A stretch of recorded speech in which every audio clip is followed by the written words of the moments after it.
Cut ചെയ്യാൻ പോകുന്നത് yoke nightie. Yoke separate ആയിട്ട് ഇത്രയും ഭാഗം വരെ വന്നിട്ട് താഴത്തോട്ടും ചുരുക്കിയിട്ടുള്ള നൈറ്റിയാണ് നമ്മൾ ഇന്ന് കട്ട് ചെയ്യാൻ പോകുന്നത്. അപ്പോൾ ഇന്നലെ അതിൻ്റെ അളവെടുക്കുന്ന രീതി കാണിച്ചു തന്നായിരുന്നു അല്ലേ? അതിന് എന്തെല്ലാം അളവുകൾ വേണം?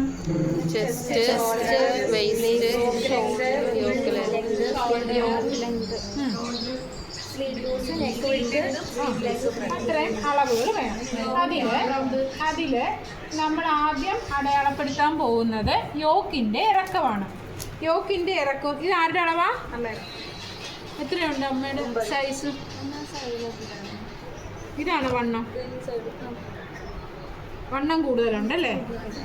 40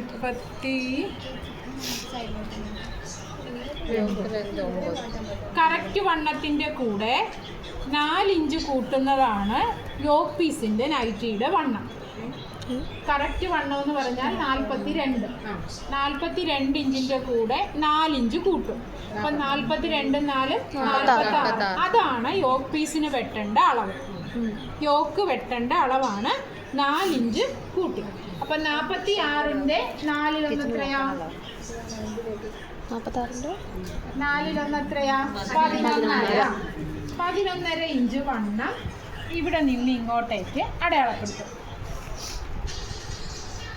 11.5. ഈ 11.5 അടയാളപ്പെടുത്തിയ ഭാഗത്തേക്ക് ഷോൾഡറിൻ്റെ പകുതി അടയാളപ്പെടുത്തും. ഷോൾഡർ എത്രയാണ്? ഷോൾഡർ 17. 8 8 16 1 17. 8.5 ഇഞ്ച് ഷോൾഡറും അടയാളപ്പെടുത്തും. അടുത്ത എന്താണ് മാർക്ക് ചെയ്യുന്നത്? കഴുത്തകലം എത്ര വേണം? 3 മതിയോ അതോ 3.5 വേണോ? 3.5 വേണ്ടി വരും. 42 എന്ന് പറയുമ്പോൾ 3.5 വേണ്ടി വരും. കഴുത്തകലം 3.5 ഇഞ്ചും മാർക്ക് ചെയ്തു.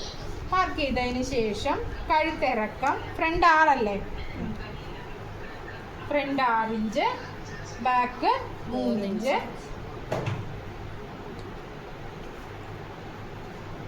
ഇതിനെ സ്ക്വയറായിട്ട് ഷേപ്പ് ചെയ്യുക.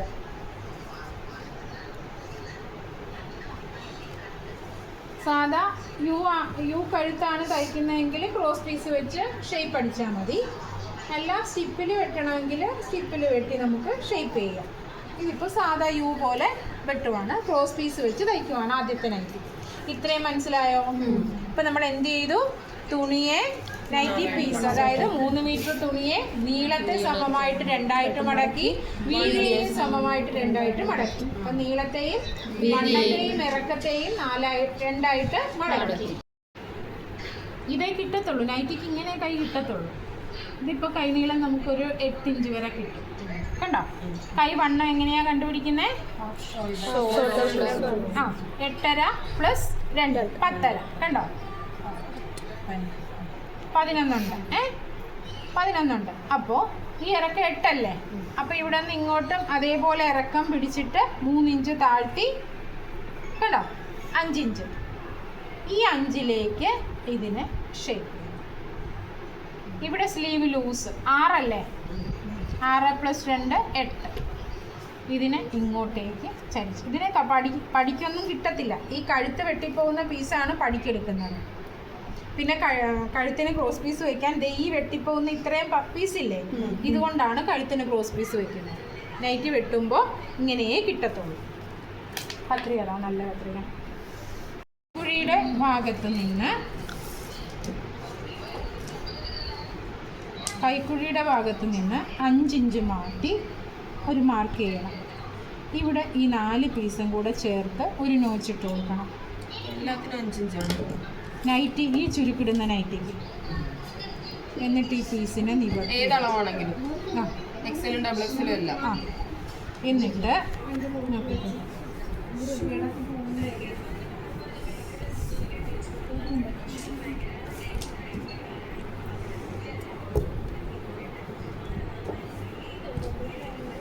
ഫ്രണ്ട് ഓപ്പൺ ചെയ്ത് പടി പിടിപ്പിക്കുക.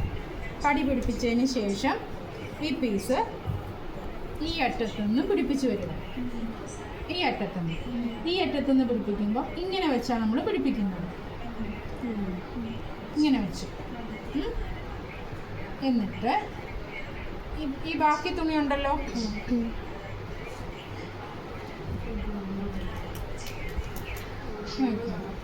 ഇത് ഇവിടെ നിന്ന് ഇത്രയും വരെ വരും.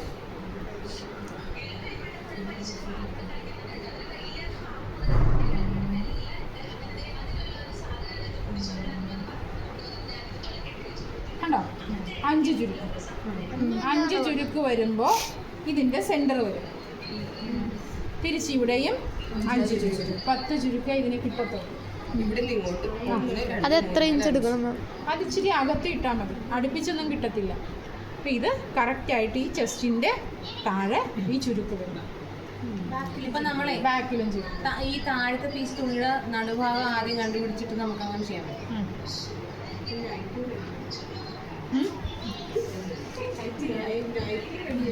ഇഞ്ച് മാർക്ക് ചെയ്തു.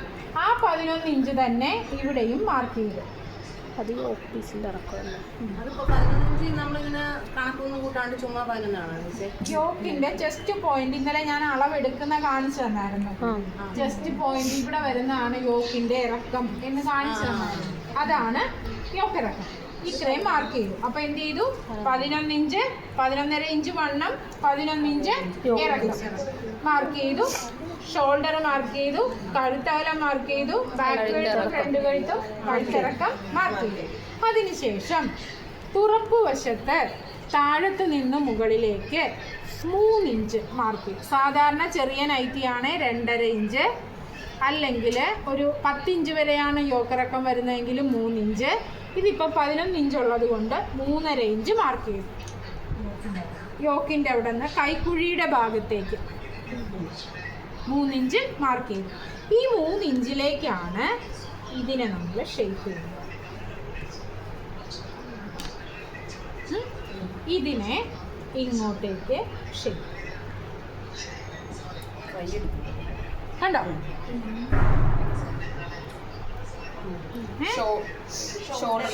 ഷോൾഡറിലേക്ക്. ഇതാണ് കൈക്കുഴി. മനസ്സിലായോ? ഇനി ഇതിനെ നേരെ ഇങ്ങ് വരച്ചു. നേരെ വരച്ചതിന് ശേഷം ഇവിടെ നിന്ന് താഴത്തോട്ട് വണ്ണം കൂടുതലുള്ള ഫ്രീ സൈസ് നൈറ്റി ആയതുകൊണ്ട് 3 ഇഞ്ച് താഴ്ത്തി.